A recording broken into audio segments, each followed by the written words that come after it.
Okay. You're listening to Rocket Night.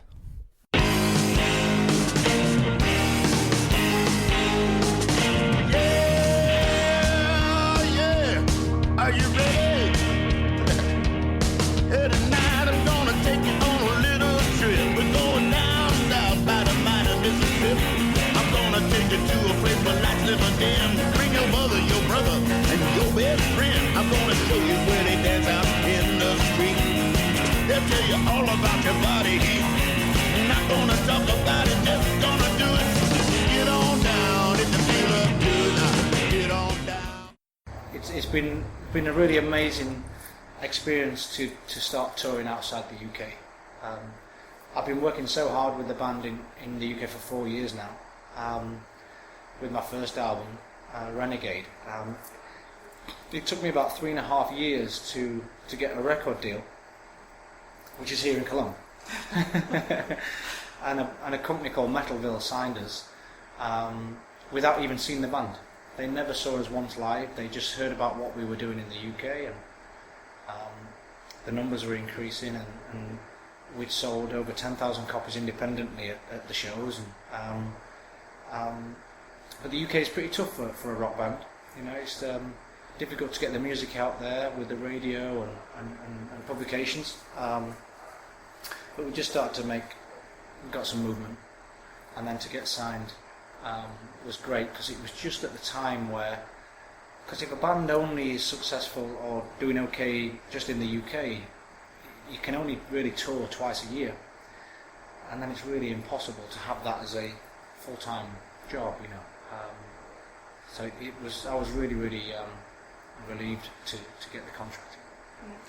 And actually, Theory of a Dead Man were supposed to do the support, and how did you get involved in it? Hey, buddy. You okay? Hi, bud. Thank you. Unfortunately, Theory of a Dead Man had to pull out only 2 weeks before the tour started. I believe it was financial problems. The exchange rate on the Canadian dollar went really weak, and unfortunately the boys, they couldn't afford to come over and do the support slot. It's really difficult supporting. There's not much of a fee to play, so really your only income stream is merchandise, and I can do it from the UK because it's only a hop, skip and a jump over the channel, but to come over from Canada, you know, the flights and everything and the freight and the instruments, it must cost the best part of £10,000 or £15,000 with your work visas just to get here, and then if you know, it's so expensive to tour as well. So yeah, I really felt for them, because I'm sure they would have loved to have done this tour, but it is expensive to do. And so I only got a phone call. I had 4 days to organise the van, the hotels, and everything. My agent called and said, "Look, Theory of a Dead Man, I've had to pull out. Can you do the shows?" When? 4 days. I was like, "What?" And we were like, "Yeah, of course," because my second album is just coming out March 11th, and to get an opportunity to play in Europe for the first time, to promote the new songs and the old songs, because in Europe nobody's heard anything, so it was a great opportunity for us, so we're really thankful. And how is it going? Oh, it's amazing. We started off in Antwerp in Belgium, so that was an easy start. From London I drove, because I drive the van, and it's a pretty busy job. I think it's 6,450 kilometres that I will have driven from the first gig to getting home in 3 days' time. But it's the main thing why it's been so enjoyable has been because Blackstone Cherry, the guys, have been so really nice to us. They genuinely appreciated at last minute that we came in and helped them out with the tour, and that really shows. And we're just really pleased that we can do a good job on supporting them and warming the crowd up before they come out. But it's, this whole thing is new to us. You know, we've never toured outside the UK before, and to play in front of different people. And what we've found, the Blackstone Cherries fans, they're so open to receive new music, because in the UK with new music, sometimes you can get that kind of reaction in the fans, and you like really have to work. And then by the time 4 or 5 songs is finished, then they kind of stop clapping. But here in Europe, they've just really been open to it. And we've had some great responses. It's felt like our shows sometimes, especially the Dortmund show. That was great. But we're just going to finish off now the run. We had 11 shows with them. We've got 3 left, and they're all in Germany. Obviously, Germany is a really important market for us, being signed by a German label. So we're looking forward to a strong finish, and then we go home. We've got a headline run in the UK, going from March 13th to 26th. So it's just been an amazing opportunity just before the album comes out. So the tour in the UK will be much more pressure for you? No. It's always the same. You always want to go out and do a great performance every time, even when you've driven 7 hours, which I did from, I think it was Paris to Zurich on this run. And when I got there, I was like, wow, I don't really feel like going out on stage. But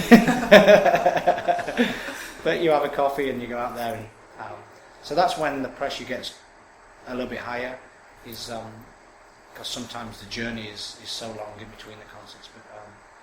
But yeah, in the UK, the album's not out yet, the new one. So we're still really selling the tickets on what we did before with the first album. So we've just got on the A-list of 2 major rock radios in the UK, which is amazing. So that's just started a bit of momentum again for us. Because to get on the A-list of the radios really gives you a kickstart on the album. And then we're looking for the festivals in the summertime. And with the gigs that we've had in Europe, we're hoping some of the promoters in the countries we've played will like it and put us on. But then the important time for us really is in the autumn, when all the festivals and people have got used to the second album, and if they can connect to the music, then we can see hopefully some increase on the popularity for the band. Do you think it's easier for you because you are already somehow famous as a motorbike world champion? It's in some areas a little bit, but most areas no. Because it's difficult for people to accept a sportsman doing rock and roll. Because rock and roll, especially in the UK, it's got such a genuine kind of. It needs to be. What's the word I'm looking for? If they don't believe it, then rock and roll is really difficult to convince people of what you're doing. So I knew that it couldn't be hoaxy in any way, where a sportsman was trying to do something else. I needed to convince people that this is it. Luckily for me, a lot of people in the UK knew I learnt to play the piano and studied music for 5-6 years before I even went into motorcycling. So they knew I had the background. But yeah, it's been a bridge to cross, especially for some magazines and radios in the UK. It's needed this second album to really go, oh, okay, they're here to stay, and now we kind of get it, and I feel that that's kind of happening. The one thing it did help was my first few gigs, I was able to play in front of 70 to 100 people straight away, because everybody was wondering what I was doing for the last 18 months, because I retired through an injury, and I locked myself away in a hotel for 8 months, just writing. So when I then said, oh, I've been writing music, I've got a band together, and please come and see us, I was like, oh, we've not heard from him for a long time, let's go and see. So I had an audience straight away, but I've noticed in Europe there's only been maybe on this whole tour maybe 6 people that have gone, is it you, who used to do the bikes. Yeah, so that's cool. We were talking about your next album. Can you tell us a bit about it? Yeah, it's called Cradle the Rage. again, I wrote all the songs with Toby Jepson, from the lead singer of the Little Angels. And I really enjoyed the writing process again with him. It was exactly the same as Renegade, the first album. A little bit of more of a journey to try and find what we wanted to write about this time, because Renegade was really autobiographical. I told him all about my life story, and as I was telling him the story, he had the song titles already done. So this time it was more of what are my interests and what interests in life I have to write about. But it was really nice because the first one felt like almost like therapy. So now I feel like I've got over those I don't know those issues I had on Renegade, and now I can really just write about the songs I'm wanting to sing about. But yeah, I was really proud of it. I got Mike Fraser in Canada, in Vancouver, to mix it as well, which was amazing to have him on board. We had a bigger production on this album. We had strings, live strings, and horn section on it as well. I have a different band now to Renegade as well, because I started off with a group of guys, and 3 of them were already in another band, and after we started to get busy, they couldn't do both, so they went to what they did first. And I was really excited to record with the band I've got now, because they're amazing. And you can really hear that on this album as well. So the original lineup, really, I mean, I wrote the songs with Toby, then I met Zurab Mellower, who instantly I was blown away by his guitar playing, and I played him the demos that I'd done, and he was like, yeah, I really like this, so I asked him to be the guitarist. And then he was studying at ACM in Guildford, the college, so I said, you know, can you find 3 other guys as good as you to form the band? And it's changed a few times, but this lineup that I've got now is I'm really happy with, and hopefully we can stay together for quite some time. So it's me and Zurab really that are the original band members. Yeah, which is family as well. So you're married to Katie Missoula, and she's also very famous and well known. Yeah. But her music is a bit different.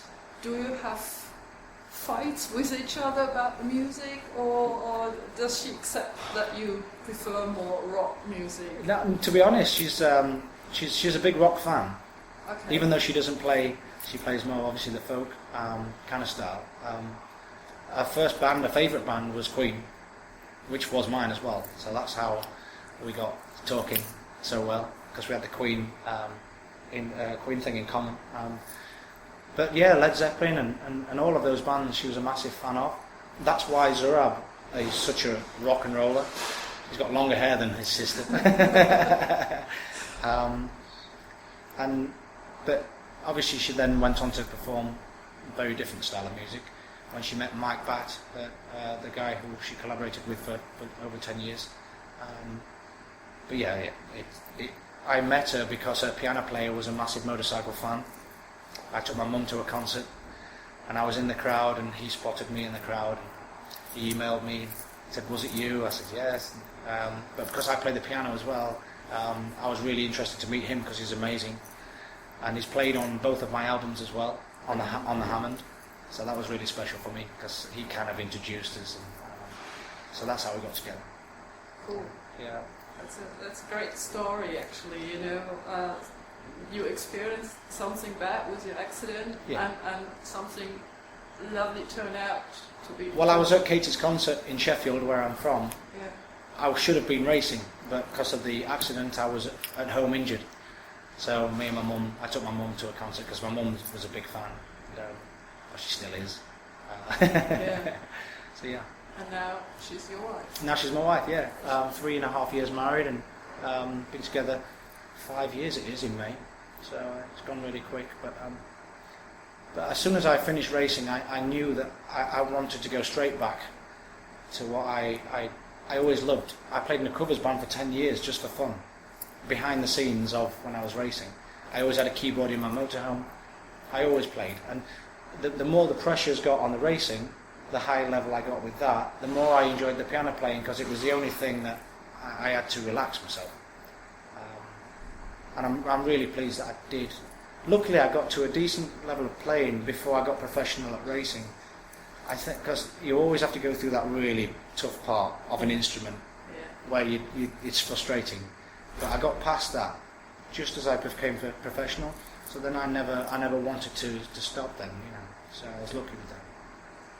And what makes you more nervous, doing the race or being on stage in front of 1,000 people? Yeah, I think the stage. Stage? Yeah, I think so, because the people are looking straight at you in expectation. With the racing, you can't see them at 200 miles an hour. I mean, at some of the races there was like 120,000 people, but it looked like 2 people at the speed you were going. So, but with the gigs, when you walk out and people have paid their good money to be entertained, it's pretty nerve-wracking. Yeah, but a good feeling. Same anticipation feeling though, same nervousness before. Like tonight, I'll be in here, not now, but in an hour or so. The expectation will rise. Yeah. Also, the guys from the record company will be here tonight, I guess. They came to the Dortmund show. The boss came for the first time ever to see the band. So he was, but he's not here tonight. I think he's in Miami with another band tonight. So, but I think there's 2 representation from the label coming tonight. So.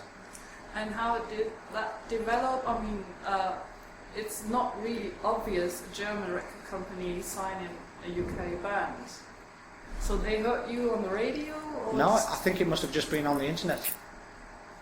They must have just seen, because it's a small, it's a small independent label compared to the major labels. So because of that, they always have to keep up to date of which bands are doing something around the world, and try and get them before the major labels come in and get them, you know. But it was really nice because when I met Holger, the boss, it was really genuine. He'd got a lot of experience in the industry. He'd worked for majors before, but he still worked with all the people that he used to work with in the majors in this independent label called Metalville. And I got a good feeling that he'd never seen the band before, but he was already a fan of the music. So you need people around you that understand your music to then work well for you. You know. Yes. How did Frank? Well, actually, that's it. Cool. Thanks a lot for your time. No problem at all. My pleasure. Hope to see you soon as a headliner in Germany. Yeah, hopefully. I mean, with the second album coming out, I know the label now. They've only just heard the music on album 2, but I know they're really excited about it. So it's really, I'm in the hands of them now to do the marketing right, to try and get as many people to listen to it, to make their mind up with it. You know, if a lot of people like it, hopefully we can come back again. Yeah, but I guess, I mean, they want to earn money, so I guess they will promote it in a good way. Yeah, but they've been in the industry a long time. And the only way to make money is when they're confident that people are going to like it. So it needs to come first, if you know what I mean. And if they're really excited now, which means they do like it, so I'll give it everything as usual. And if they can support me on the same level as I want to do it, then hopefully we'll have some success together. Yeah. I wish you all the best, a lot of success. Thank you. Hope to see you soon and do another interview when you rock the Definitely. crowds with about 10,000 people. You might know how your new camera works then as well. Yeah. Thank you, James. No worries. You're listening to Rock at Night. Thanks for the intro melody. It's called Get On Down by Billy Bass Alford. Thanks.